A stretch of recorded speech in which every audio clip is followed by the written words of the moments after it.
एक लड़की बाकायदा पंचायत में कहती है कि इस लड़के के साथ मैं 1 साल से रह रही हूं, 2 साल से मेरा इसके साथ ताल्लुक है, अब ये शादी नहीं कर रहा है मेरे साथ, लिहाजा शादी करवाइए।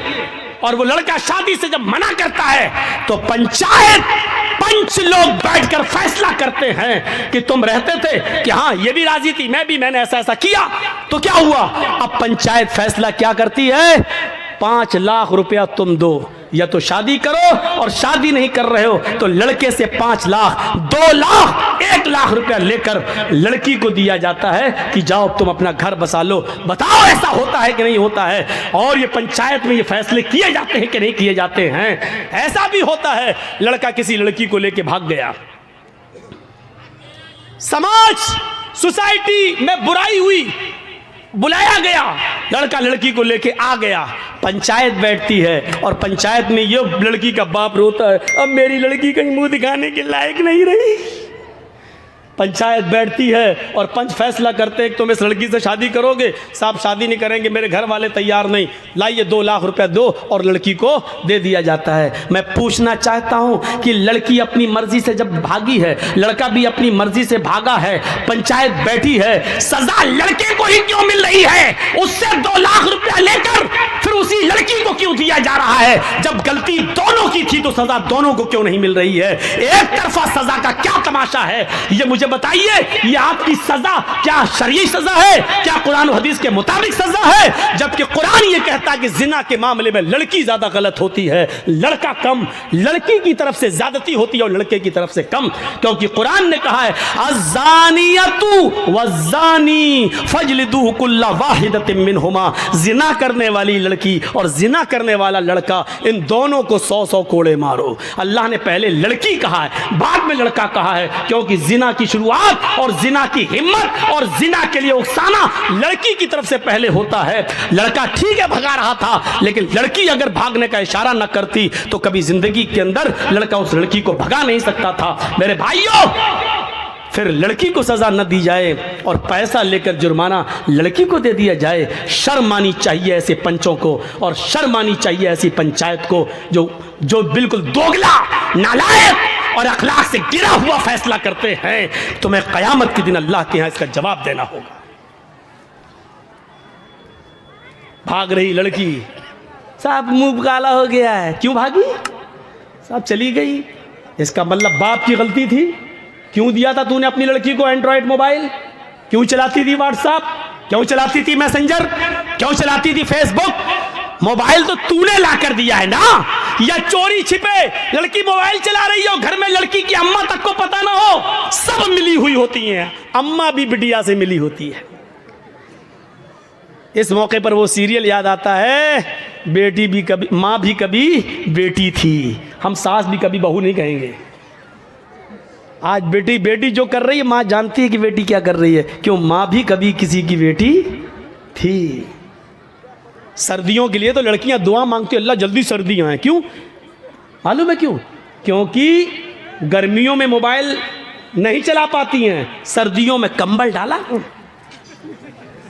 अंदर अंदर चल रहे हैं, अंदर सर्दियों की दुआएं मांगी जाती हैं। ऐसी लड़कियां भागेंगी नहीं तो और क्या होगा? अभी तुम सोच रहे हो कि मौलाना क्या करें? अभी कुछ दिन देखिए, अब फिर ये बदलती है 2024 में, अगर यही रवैया रहा तो अभी आप देखिए, अभी तो मुस्लिम लड़कियों का मुस्लिमों के साथ मामला है, अभी आप देखिएगा। अभी तो सिर्फ एक आदमी बदला है, उधर जाकर धर्म चेंज किया है।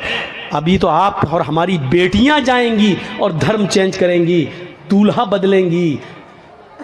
कोर्टों में एप्लीकेशनें पड़ी हुई हैं कि मैं फलां लड़के से शादी करना चाहती हूँ, मुझे डर है कि मेरा बाप रोड़ा अटकाएगा, मेरा बाप रोड़ा अटकाएगा। 3 लाख मुस्लिम लड़कियों की एप्लीकेशनें आज कोर्ट के अंदर पेंडिंग में हैं कि मेरे लिए शादी का सरकारी बंदोबस्त किया जाए। 3 लाख मुस्लिम लड़कियां गैर मुस्लिमों के साथ निकाह करने के लिए तैयार हैं। सुनना पड़ेगा तुम्हें ये सब कुछ, तुम्हें क्या, तुम्हारे बाप को भी सुनना पड़ेगा। दे दो मोबाइल हाथ में। कॉलेज और यूनिवर्सिटियों का मामला यह है कि मुस्लिम लड़कियों के लिए स्कीमें निकाली जाएंगी। इतनी लड़कियां मुसलमान, और क्या कहा जाएगा, मुस्लिम लड़कियां पढ़ने में बहुत पीछे हैं, लिहाजा मुस्लिम लड़कियों के लिए फला कॉलेज में इतनी सीटें खाली हैं, फला डिपार्टमेंट में इतनी सीटें खाली हैं, लड़कों को नौकरी नहीं दी जाएगी, लड़कों को MBBS में जगह नहीं मिलेगी, लड़कों के लिए वैकेंसी नहीं निकलेगी, लड़कियों के लिए निकलेगी। और वहां प्लानिंग है, प्लानिंग।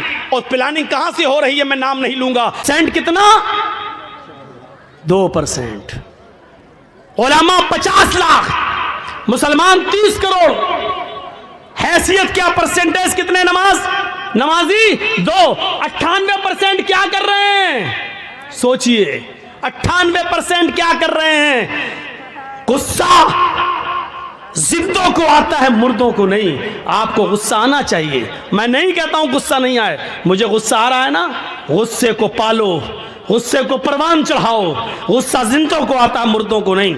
लेकिन ये गुस्सा आपको इसके ऊपर नहीं आना चाहिए जिसने धर्म परिवर्तन कर लिया। गुस्सा आपके इसके ऊपर नहीं आना चाहिए कि ऐसा हो रहा है वैसा हो रहा है ना, नहीं। गुस्सा इस बात पे आना चाहिए कि आपकी बीवी ने सुबह फजर की नमाज पढ़ी या नहीं पढ़ी है। नहीं पढ़ी है तो गुस्सा आना चाहिए। आपका बेटा 10 साल से बड़ा है, नमाज पढ़ने नहीं गया, बिस्तर पे सो रहा है, आपको गुस्सा आना चाहिए, नमाज क्यों नहीं पढ़ी।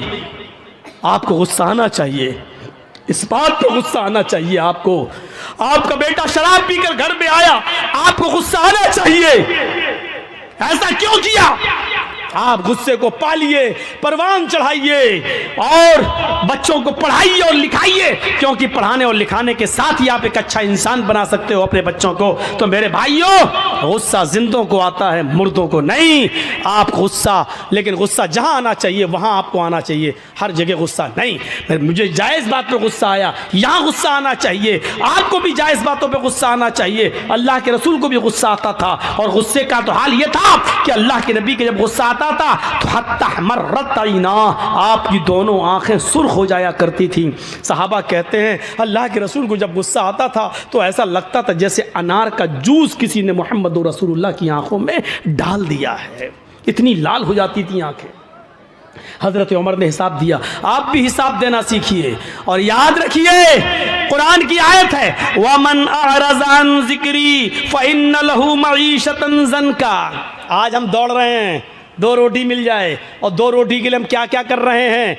सोचिए, समंदर में एक विहील मछली है, विहील मछली समंदर में 40 टन गोश्त खाती है, एक दिन में 40 टन मछलियों को, 40 टन। आप सोचते जाइए, 40 किलो का एक मन होता है, हैं? और 100 किलो का एक कुंटल होता है, 10 कुंटल का 1 टन होता है, 40 टन गोश्त खाती है। मेरा रब उस मछली को भी भूखा नहीं सोने देता है जो एक दिन में 40 टन गोश्त खाती है। आए 2 रोटी खाने वाले, आए 2 मुट्ठी चावल खाने वाले, तू इतना परेशान क्यों है। तू इस 2 रोटी को कमाने के लिए किसी को धोखा दे रहा है, किसी के साथ गद्दारी कर रहा है, अपनी दुकान खोले बैठा है, मोबाइल का मैकेनिक है, किसी ने मोबाइल संभालने के लिए तुझे दिया, तुझे मालूम है कि 100 रुपए की लागत में ये मोबाइल संभल जाएगा, लेकिन तूने उससे 1000 मांग लिए। इसकी आईसी बिगड़ गई, इसकी ये बिगड़ गई, उसकी वो बिगड़ गई, ये चेंज करना पड़ेगा, वो चेंज करना पड़ेगा। हिसाब किताब जोड़ के आपने 1000 बता दिया और मामला 800 पे डन हो गया। ठीक है, हम 800 दे देंगे, 700 दे देंगे। आपने सोचा कि 100 की लागत है, 700 दे रहा है, 600 तो बच रहा है। आपने 100 की जगह 1000 बताया, 100 की जगह 150 बताना आपका जायज था, 100 की जगह 200 बता देते आपके लिए जायज था, लेकिन 100 की जगह 1000 बताकर 700 पे अपने मामले को डन करना, यह है कुरान की उस आयत के मुताबिक कि या अय्युहल्लज़ीना आमनू ला ताकुलू अमवालकुम बैनकुम बिल बातिल। ईमानो वालो, तुम आपस में एक दूसरे का माल नाजायज तरीके से मत खाओ। ये मुसलमान का ही माल नाजायज तरीके से खा रहा है, ये उसको गसब कर रहा है। मेरे भाइयों, 100 रुपए का मोबाइल 150 आप ले लो, 200 ले लो, आपने 700 रुपए जो लिए हैं ये आपके लिए हराम है। अल्लाह की कसम, अब आप जो खाना खाकर मस्जिद में जाओगे नमाज पढ़ने के लिए, आपकी नमाज कबूल नहीं होगी। जिसने हराम का एक लुकमा खाया 40 दिन तक अल्लाह उसकी इबादत को कबूल नहीं करता। हम और आप सोचें हमारी रिस्क की तंगी क्यों हो रही है, हम इतना कमा रहे हैं लेकिन पैसा हमारे पास रुक क्यों नहीं रहा है। बहुत से लोगों को शिकायत, मौलाना पैसा तो बहुत है, कमाता हूं मैं एक दिन में 50-50 हजार रुपए, लेकिन रुकता नहीं है मेरे पास, पता नहीं कहां चला जाता है, पता नहीं कहां चला जाता है। तेरे सवाल का जवाब दिया है कुरान ने। भाई हर आदमी को यही शिकायत है ना, पैसा तो आता है मौलाना, मेहनत तो करता हूं, 500-600 हजार रुपए रोज कमाता हूं, लेकिन यार जितना कमाता हूं शाम तक कुछ नहीं बचता, मेरे हाथ में नहीं रहता है। कभी बेटा बीमार, कभी बेटी बीमार, कभी बाप बीमार, कभी अम्मा बीमार, कभी बीवी बीमार, या रुकता नहीं है।